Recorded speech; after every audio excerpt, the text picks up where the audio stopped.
If monkeys have only one banana, banana is rare. Banana is special and costs more. But if monkeys grow lots of bananas, banana is everywhere. Banana not so special anymore. Banana price goes down. That's called demand pull inflation. If monkeys want more bananas, but banana farmer grows same amount, banana price goes up because not enough bananas. That's called cost push inflation. If banana demand stays the same, but farmer has fewer bananas to sell, banana price goes up because bananas are harder to find. That's called production cost inflation. Monkey buys banana, monkey eats banana. Monkey happy. Monkey tells other monkeys about banana store.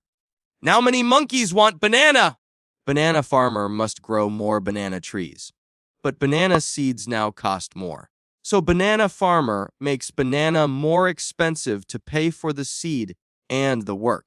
If banana demand stays the same and banana supply stays the same, but monkeys suddenly have more leaves, some money to buy bananas, banana price goes up because leaves are now not worth as much as before. This is called monetary inflation. Now imagine hyperinflation. Banana price goes up a lot. So monkey government says, let's give monkeys even more leaves. Now monkeys buy more bananas. Banana price goes up again. So monkey government prints even more leaves. Banana price goes up again. Higher prices, more leaves. Higher prices, this is getting bananas. So monkey government burns all the leaves and starts using sticks as new money.